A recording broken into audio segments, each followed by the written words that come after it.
നഗരസഭ 8ാം ഡിവിഷനിൽ നവീകരിച്ച റോഡുകളുടെ ഉദ്ഘാടനം മേയർ അഡ്വക്കേറ്റ് എം അനിൽകുമാർ നിർവഹിച്ചു.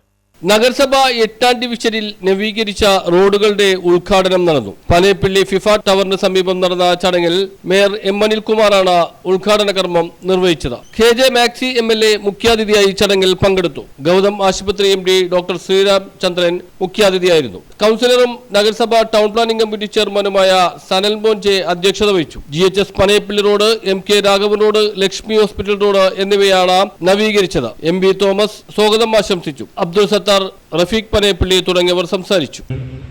ശ്രീ സനൽമോൻ കൗൺസിലറായി വന്നപ്പോൾ നടന്നു എന്ന് പറയുമ്പോൾ കൗൺസിലറും ചെയർമാനുമായ സനൽമോനേക്കാൾ അതിൽ സന്തോഷിക്കുന്നതും അഭിമാനിക്കുന്നതും മേയറാണ് എന്ന കാര്യമാണ് എനിക്ക് ആദ്യമായി സൂചിപ്പിക്കാനുള്ളത്.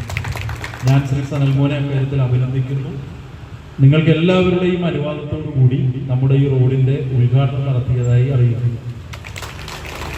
അതാണ് ഞാൻ അധികം സംസാരിക്കുന്നില്ലെന്ന് പറഞ്ഞത്.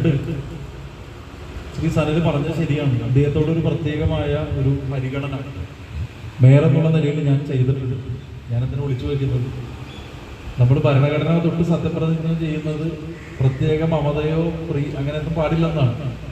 അങ്ങനെ ആരെങ്കിലും ഒഴിവാക്കി നിർത്തിക്കൊണ്ടുള്ളൊരു മമതയല്ല, പക്ഷെ ഒരു പ്രത്യേകമായൊരു പരിഗണന ശ്രീ സനൽമോൻ കൊടുത്തിട്ടുണ്ട്. കാരണം നിങ്ങൾക്ക് തന്നെ അറിയാവുന്ന ഒരു കാര്യമുണ്ട്. ഞാൻ മേയറായപ്പോൾ അദ്ദേഹത്തിൻ്റെ കൂടി പിന്തുണയിലാണ് മേയറായത്. അത് ഞാൻ മേയറായതിനു ശേഷം നിങ്ങളുടെ സഹായം ഇല്ലാതെയാണ് മേയറായതെന്ന് പറയുന്നത് ശരിയല്ലാത്ത കാര്യമാണല്ലേ. നമ്മുടെ പഴമക്കാരെ എന്ന് പറഞ്ഞ് പഠിപ്പിക്കും, പാലം കയറി കഴിയുമ്പോൾ നമ്മൾ വേറെ ഭാഷ പറയാൻ പാടില്ല എന്ന്. അപ്പം അതുകൊണ്ട് ആ ബന്ധം ഞാൻ തീർച്ചയായിട്ടും സൂക്ഷിച്ചിട്ടുണ്ട്. അങ്ങനെ ഒരു പ്രത്യേക സ്നേഹം ശ്രീ സനൽമോനോട് കാണിച്ചിട്ടുമുണ്ട് എന്ന കാര്യം ഞാൻ പ്രത്യേകമായി സൂചിപ്പിക്കുകയാണ്.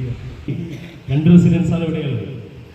എല്ലാ സമയത്തും ഒരേ ഒരു കാര്യമാണ്, മുട്ടോളം വെള്ളമായിരുന്നു. ഭയങ്കര യാതനകളും ചേതനകളും ഇവിടെ അനുഭവിക്കുന്ന കാലം. അപ്പോഴാണ് ഞാൻ 2020 കൗൺസിലറായിട്ട് ഇവിടെ വന്നത്. നിങ്ങളുടെ എല്ലാവരുടെയും സഹകരണമാണ്. വന്നു കഴിഞ്ഞപ്പോൾ അവർ ഒരു കാര്യം പറഞ്ഞു, ഇവിടെ മുട്ടോളം വെള്ളം. അപ്പം ഞാനും ഈ മുട്ടോളം വെള്ളത്തിൽ നീന്തി നടന്നിട്ടുണ്ട്. അപ്പം എനിക്കറിയാം.